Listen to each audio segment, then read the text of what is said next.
Hello student, KJ knowledge hub के YouTube channel में आपका स्वागत है। तो आइए आज हम लोग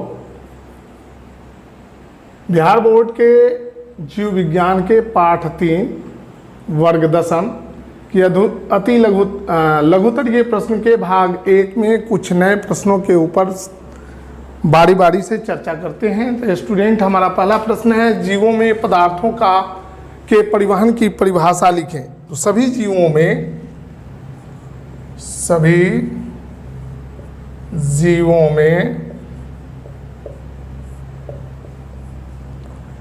उपयोगी पदार्थों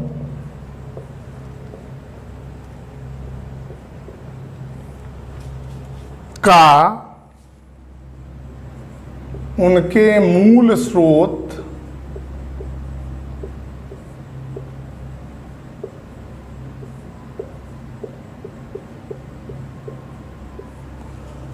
से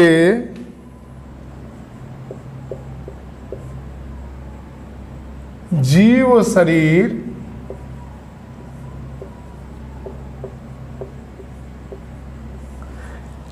की प्रत्येक कोशिका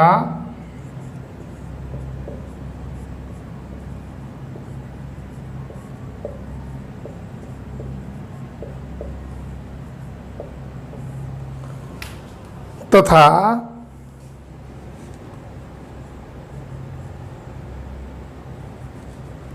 कोशिका तक पहुंचना तथा हानिकारक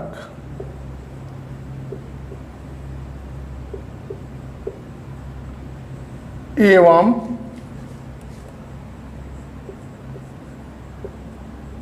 अनुपयोगी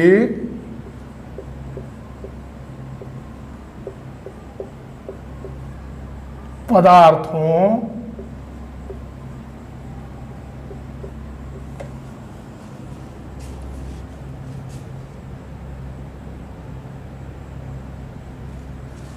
तथा शरीर में निर्मित तथा जीव शरीर में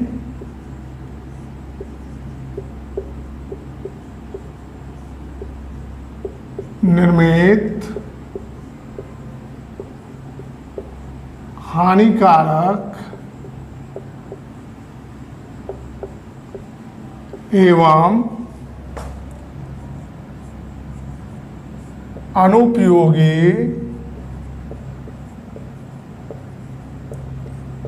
पदार्थों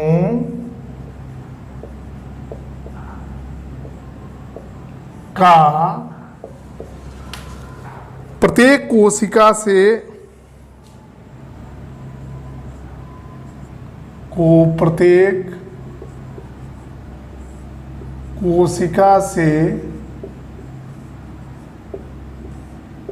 निकालकर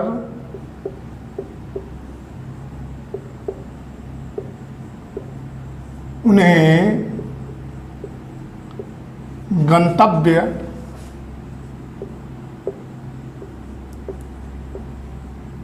स्थान तक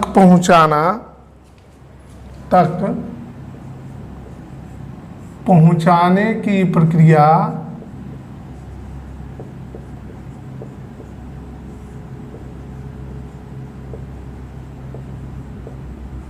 को परिवहन कहते हैं।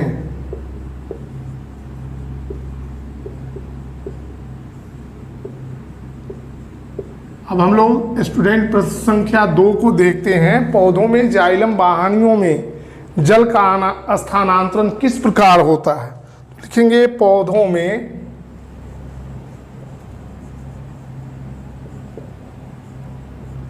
जाइलम वाहिनियों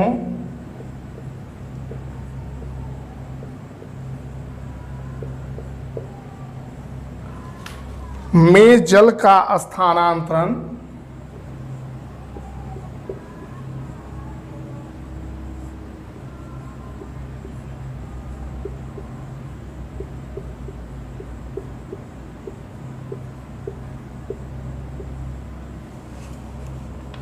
एक कोशिका से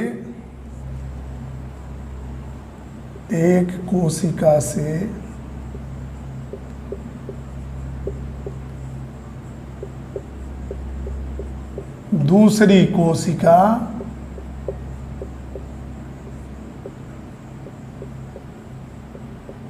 तथा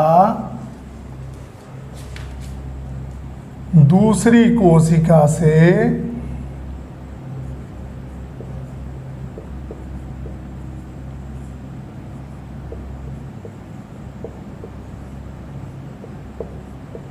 अन्य कोशिकाओं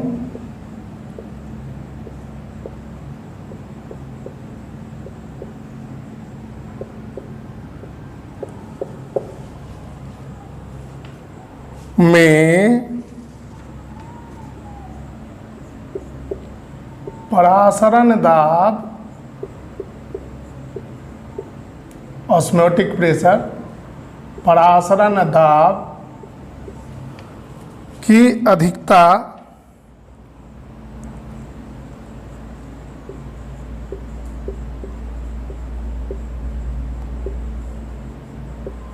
के कारण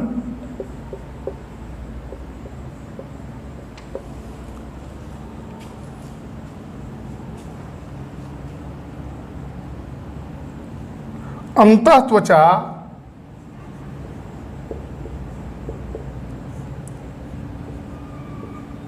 मार्ग,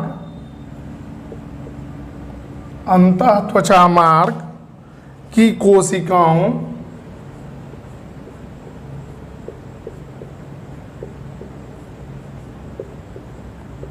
से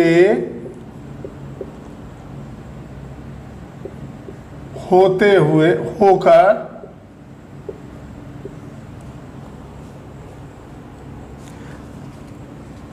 जाइलम वाहिनियों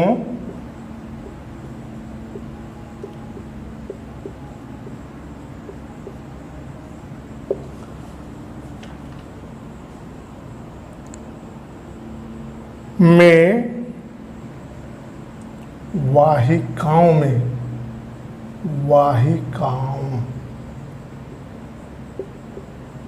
में विसरण के कारण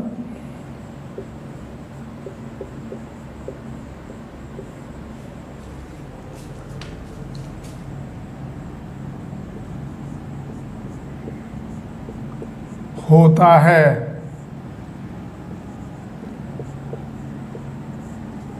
फिर एक बार देखते हैं इसको। पौधों में जाइलम वाहिनियों में जल का स्थानांतरण एक कोशिका से दूसरी कोशिका, दूसरी कोशिका से तीसरी कोशिका, तीसरी कोशिका से अगली कोशिका यानी अन्य कोशिकाओं में परासरण दाब की अधिकता होती है, जिसके कारण इसके अंतःत्वचा मार्ग की कोशिकाओं से होकर जाइलम वाहिकाओं में विसरण के कारण जल का स्थानांतरण होता है।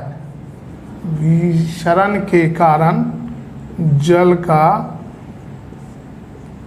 स्थानांतरण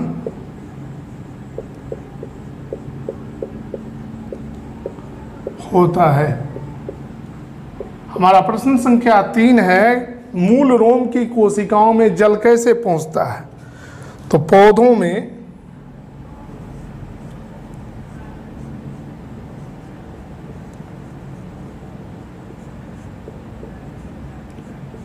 मूल रोम यानी हेयर रूट्स, मूल रोम जो मिट्टी में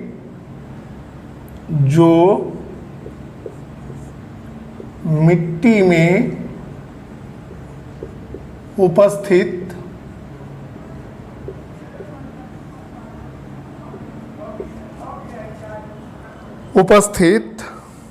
जल के संपर्क में रहता है,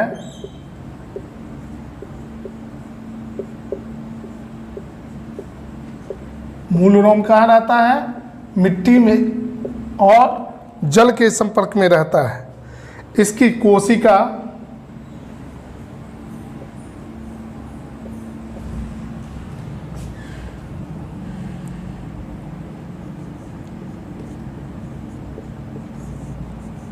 में कोशिका रस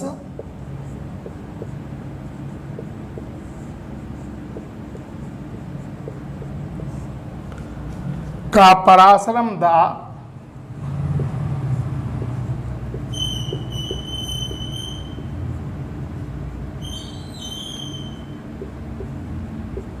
पराशरण दाब भूमि या मिट्टी, भूमि जल के दाब से अधिक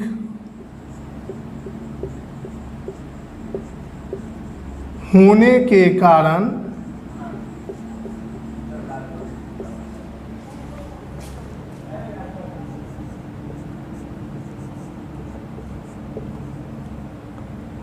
जल विसरण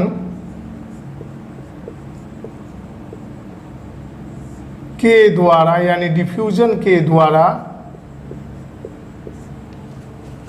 मूल रोम की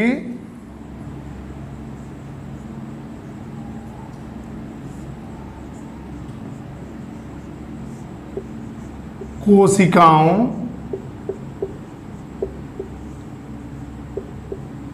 में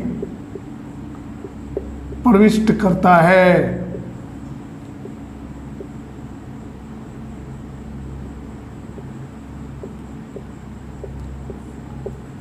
अब हम लोग प्रश्न संख्या 4 को देखेंगे स्टूडेंट।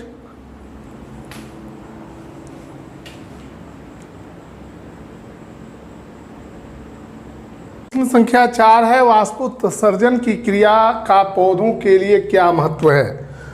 तो पौधों के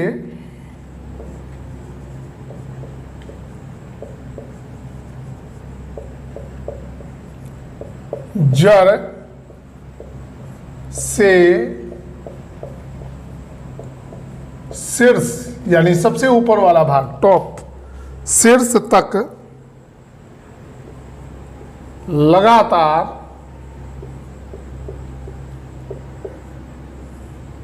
जल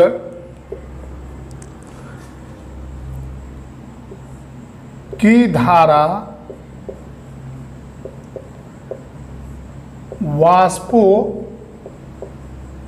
वाष्पोत्सर्जन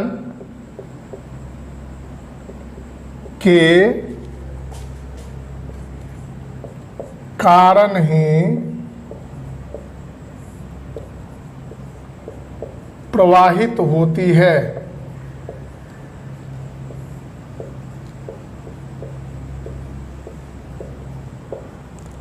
यह पौधों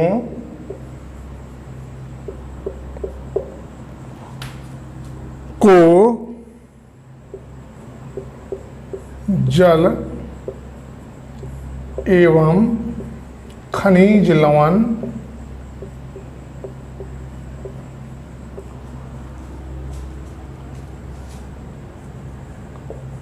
के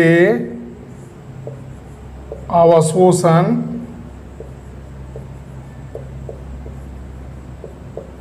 एवं परिवहन में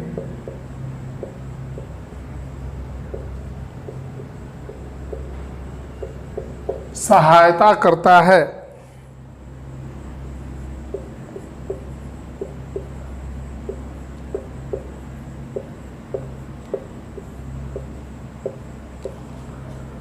इसके अलावे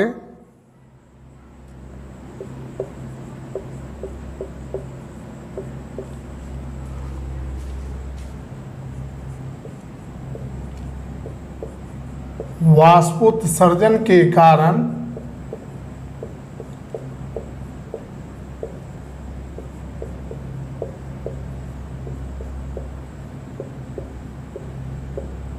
पौधों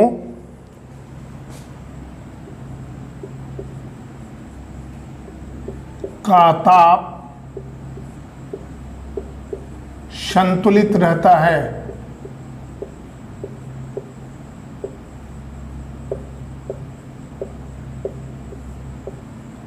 स्टूडेंट, अब हम लोग प्रश्न संख्या 5 को देखते हैं। एक दिशीय और द्विदिशीय स्थानांतरण में क्या अंतर है। तो इसको इस प्रकार समझते हैं कि पौधों में, पेड़ पौधों में पदार्थों के संवहन के लिए दो प्रकार के संवहन ऊतक पाए जाते हैं। एक को जाइलम कहते हैं, दूसरे को फ्लोएम कहते हैं।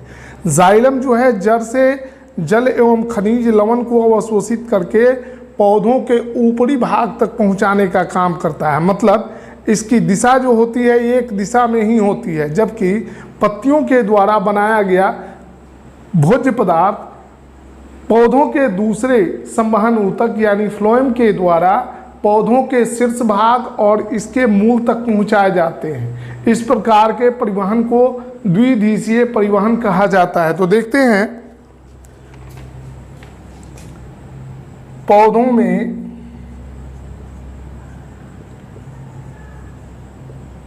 पेड़ पौधों में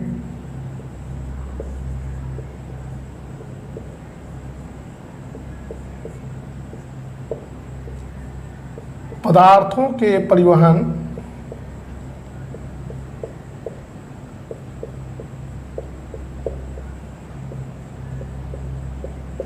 संवहन के लिए दो प्रकार के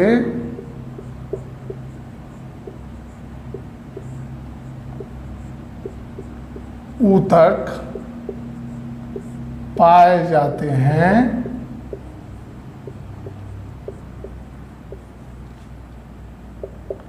नंबर 1 जाइलम,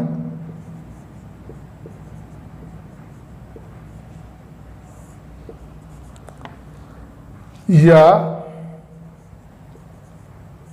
पौधों में जल तथा खनिज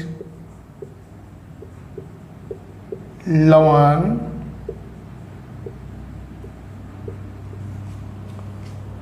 का परिवहन चाहे संवहन करता है, या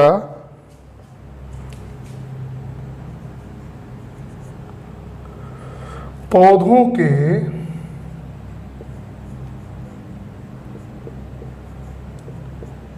जड़ से उसके ऊपरी भागों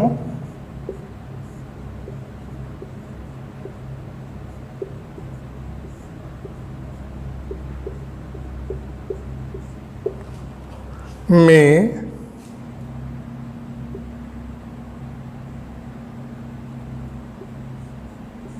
एक दिशीय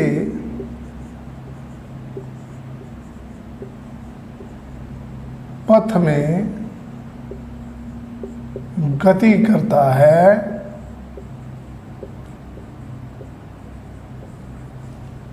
इस प्रकार के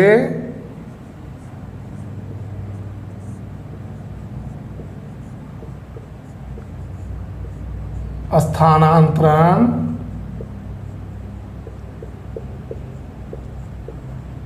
को एक दिशीय स्थानांतरण कहते हैं।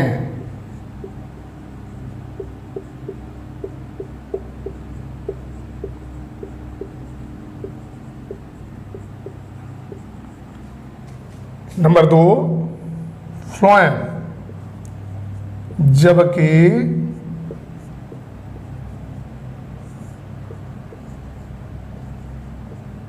या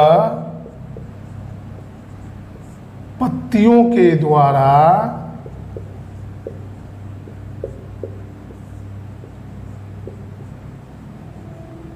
बनाए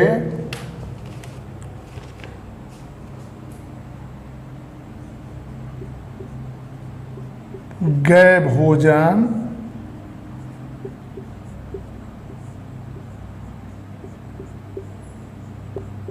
को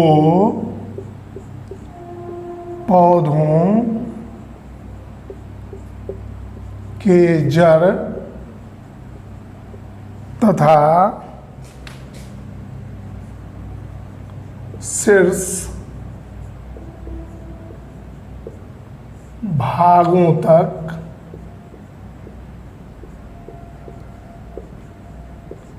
पहुंचाने का काम करता है।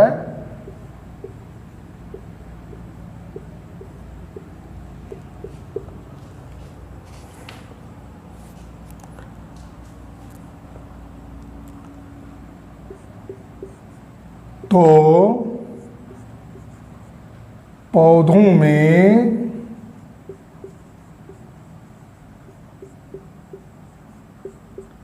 खाद्य पदार्थों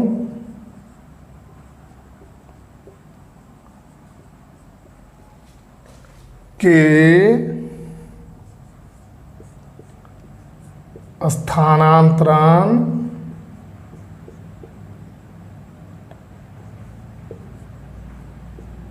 दोनों दिशाओं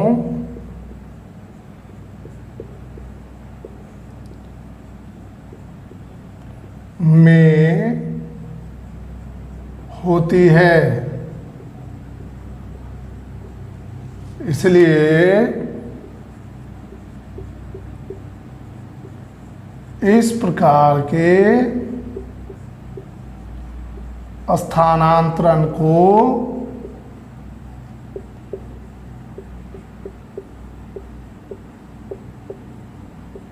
द्विदिशीय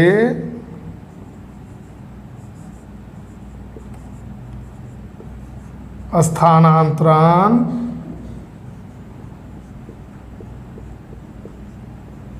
कहते हैं। तो स्टूडेंट, आज हमने जीव विज्ञान के पाठ 3 के लघुत्तरीय प्रश्न के भाग 1 में 5 प्रश्नों के बारे में जानकारी प्राप्त की। अगर आपको वीडियो अच्छा लगे तो आप इसे लाइक करें, शेयर करें, सब्सक्राइब करें और हमारे अगले वीडियो का इंतज़ार करें।